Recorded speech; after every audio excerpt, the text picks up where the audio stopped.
So the humans were spreading through the stars. Faster-than-light engines were actually not that big of a deal. Well, the first time crossing that barrier was spectacularly hard, but now we knew how to do it.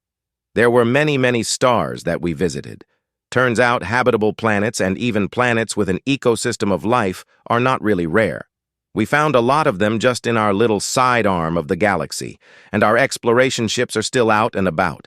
There was quite the backlog for the scientists that follow in their wake, and an even longer one for the shipyards that just could not churn out colony ships fast enough. It was a remarkable period of history happening for that generation of humans. Pushing into outer space, the most eager always were the tiny and fast ships of the SETI program. For all of those incredible forms of animal life we had encountered so far, the species we had found living on those life-rich worlds were unimaginably stupid. Nearly classified as plants kind of stupid. A housefly would flatten the most complex of them in a game of chess kind of stupid. There was nothing that could communicate or even form the inkling of a communicable thought. Not even some simple, comprehensible intelligence that could at least react to us in some meaningful way. 2 days ago, Earth days, of course, always Earth days, that changed. Big time. We received electromagnetic signals traveling the void between some two systems.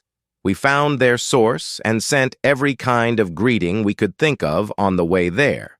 And we not only received an answer but began communicating. Simple beeps and boops, of course, at first. The smartest humans were pining over those signals and messages, trying to translate and interpret them, and simultaneously figure out a way to make our noises understandable. They failed. Though there is always another party in a conversation, and luckily for us, they did not fail. So the humans got an invitation.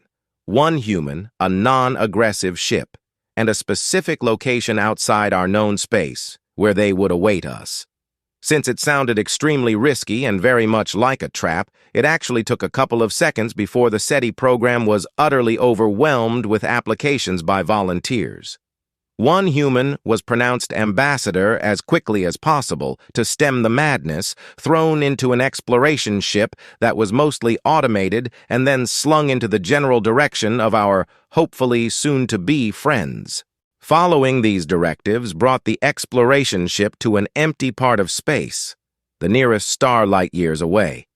At first, nothing else seemed to be there, and only after the ambassador reran the sensor sweep, another ship was picked up. Its signature was tiny, making it nearly invisible. She sent the prepared greeting and promptly received back an answer, an approach vector, and an invitation to come aboard. The ambassador sat on what could pass as a stool before a window that parted the room. On the other side, that had a much deeper floor, stood a member of the sapient alien species. It was at least 6 times her height and towered over her. As far as she could discern, it sat on a single appendage not unlike a snake's tail, but stubby and thick as a tree trunk. The upper body slimmed slightly to what probably was the torso, and then steeply curved into broad shoulders where it had 2 arms that could probably reach the floor if they weren't in a mantis pose. There were another 2 pairs of shorter and thinner appendages hanging from the torso below the shoulders that had very fine 3-digit manipulators on their ends. That was relatively speaking. These hands would have easily be big enough to pick up a human. At the very top was the head hanging on a bent neck, which could have been called snake-like as well, though it was all wrong.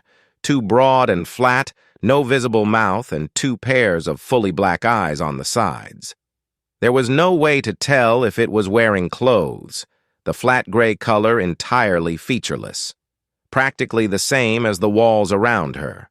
Taking in these details, she had already forgotten about the device she had picked up from the chair and curiously inspected before the wall had suddenly become transparent. It was a palm-sized disc with an entirely smooth and unbroken beige surface.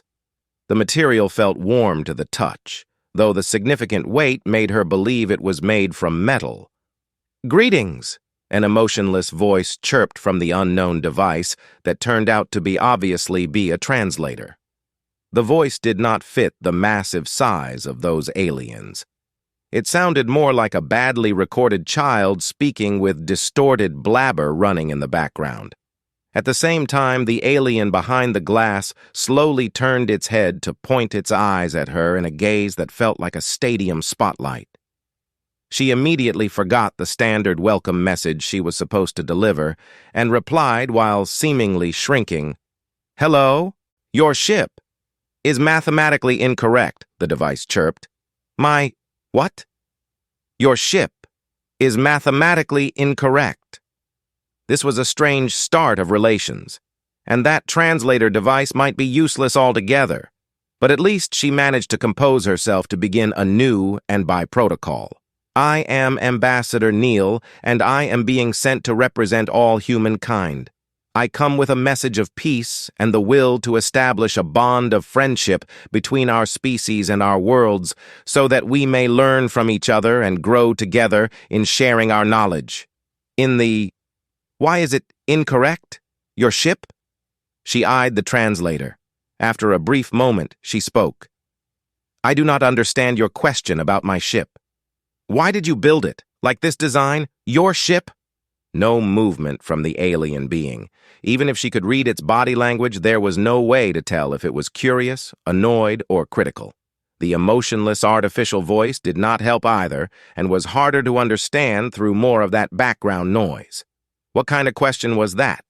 Ambassador Neil did not build the ship, and she knew next to nothing about spaceship engineering, though that alien vessel was very exotic in design from what she had seen on her approach. Curves and fluid, round shapes dominated its form that had the silhouette of an elongated disc with bulbous extrusions on the flat areas. There was no way of telling which was front or back, no breaks in the surface for engine outlets, windows, lights, or sensors. It looked more like an art piece than a spaceship, and the insides had not been any different. The corridor that had led her from the docking area to this room was unbroken as well. Walking through it, she had taken in the soft off-white color of the floor that transitioned fluently up the curved walls into a dark gray on the ceiling that had a soft wavy structure. Though it was pleasantly bright, there was no visibly lighting source or anything else besides the bare surfaces. The smaller human exploration vessel looked embarrassingly clunky in comparison. Was that what did the alien being want to express? The ship was built along well-established design principles. It is a functional vessel made for long-distance exploration. May I ask a name with which I can address you? It lifted one of its 4 smaller arms to point at her, again in a very slow motion. The translator sprung into action after it was finished. "This object. 2 objects. They are exactly the same." It took her a moment to gather what it was probably talking about. On her white all-purpose pressure suit were shoulder ribbons, old-style ones made from a textile weave, adorned with brightly dyed yarn to form several differently colored stripes. And they were symmetrical. Maybe this was something light to talk about, so she took them off and laid them onto her forearm side by side. "These are insignias that indicate my function as an ambassador. All humans in official functions carry clear identifying markers with them, though these are also ceremonial, and their design dates back far into our history." It still was pointing, and the strong gaze was unbroken. "How did you build it? The insignias? Exactly the same?" It took her a moment to form a reply. "I don't know how they are made. I think there is... How do you not know?" The translator spoke louder than before. Maybe it only seemed louder because the being had leaned markedly closer to the glass. Ambassador Neil shifted on the stool. This was not at all how it was supposed to go. She had no idea what the alien was going on about. Maybe it was not a representative of their species. Maybe this was an interrogation, or maybe they just made a big mistake trying to do a face-to-face meeting this early after the first communications. This meeting was going badly, and she was flustered, which she was luckily able to hide. At least Nyarnanth Hep hoped that she was. First, that human had been even smaller than she had planned for, the little thing now awkwardly sitting on the pedestal for the translator. And then Nayar's light-hearted, curious questions seemed to completely fail to break the ice. But it truly was strange. The human was strikingly beautiful, and their ship was decidedly not. It was a pointy wedge that aggressively rejected the flow of space and the physical forces therein. Of course, the last thing had shocked her the most. The human apparently did not know how these adornments they were wearing themselves were made. Still, Niar had to admit they were magnificently built, exactly the same down to every measurement she could discern. Maybe it was different for hive minds with that piece of shared knowledge at the moment, unavailable to this human. Niar thought up some pleasant diplomatic words of the human language and formed the thought at the translator. I just want to restate that the insignias are beautiful and well made. Please excuse my curiosity on their construction. I did not want to overstep. Perhaps you can help me understand your fascinating biology more instead. I would like to know about your means of communication through a shared consciousness. How are you able to connect to each other over stellar distances? Then she waited for the translator to create those air vibrations that were the human's way of exchanging information over small distances. Quite efficient, too, as it needed next to no energy, and simultaneously worked between great numbers of individuals. Though it was a bit simpler than just transmitting thoughts, and so likely offered less bandwidth for substance. The translated reply was overlaid with slight confusion, seemingly the normal state of that human, and a short explanation of quantum entanglement, ship-to-ship communication. But that was not what Niar wanted to know. She suspected the translator to be not accurate, even though she had been very proud of how she had made it, at least in the beginning. Thank you very much for the explanation on your ship-to-ship communication technology. I am afraid I have not understood how it ties into your interhuman communication. Could you please elaborate on how you communicate between humans outside the range of your voices? This time, the overlay of confusion was so strong that it was everything that came back. I am sorry for having been too vague, and I will try to explain it from my point of view. Since your arrival, and at this moment I cannot measure signals of any kind coming from you or being transmitted to you. Judging from your position of representing all humans and your current awareness, you are obviously still tied into the shared consciousness. This information I only want to know so I can ensure my earlier promise of no harm coming to you in my presence. My least desire is cutting you off from your collective because of my ignorance. More confusion and the polite inquiry to elaborate. Using this indirect way of exchanging information was very tiring on her mind, and this meeting was on a good pace to outlast Nayar's previously longest. Carefully, she put together more phrases, but her curiosity and slight frustration got the better of her for a split second. How does your hive mind work? She then inquisited bluntly, and too fast to stop herself. The human luckily did not appear to be disgusted from her directness, and even seemed to understand this question better. There was no confusion attached to the reply, and they flatly stated that humans were no hive mind, and this one was an independent individual. But that could not be. How could a being that tiny possess a nervous system complex enough to communicate intelligently, let alone create technology to traverse space? What, then, was the benefit of them being so many? With a thought, she locked down the meeting room with a full-spectrum communication blockage field, a safety measure she had implemented for emergencies and not planned to actually use. Incredibly, she noted no change in the human. So it truly was a contained unit, independent from a shared consciousness. Niar was perplexed and again let slip a thought. The disk in her hands chirped, "Impossible. You are. Too small." This time she thought to hear some emotion from it. Baffled incredulity. Ambassador Neal stood up instinctively, drawing herself to her full height. She was at least 2 hand with us above average height, adding her often to Miss unruly curly hair that might be even been 3. With difficulty she got back into a diplomatic mindset and asked, There may be some misconceptions on both of our sides. Please help me understand the relationship between size and intelligence and how it regards to your perception of human biology." A full minute went by, where the big, solid black eyes just stared. Then the translator sprung into action to say, nearly intelligible through even more distorted and louder noise, "Brain big, intelligence high." This was an exercise in frustration with these short and nearly pointless answers and questions. To top it off, the translator device seemed to be on a process of breaking down, if speech clarity was any indication. Neil pushed back the urge to begin pacing up and down the room to help her think better, and gave herself a couple breaths before saying, "I am sorry, but I do not understand your motivation in this current exchange, and I would suggest, to ensure future relations, that I return to my ship momentarily and—" "How did you build? Your ship?" The voice was clearer again, the distortion having returned to a minimum. "I did not build it." "Did you build your coverings?" For a moment, she looked down at the hard exterior of the suit's chest plate that housed the collapsible helmet and an ample source of air and power.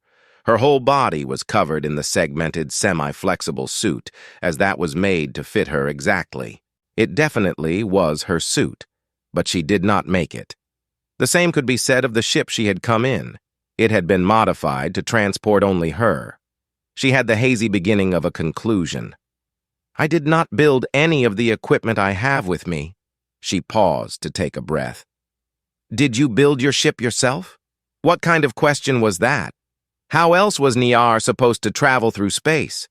Her frustration already ran high because of the misunderstandings before.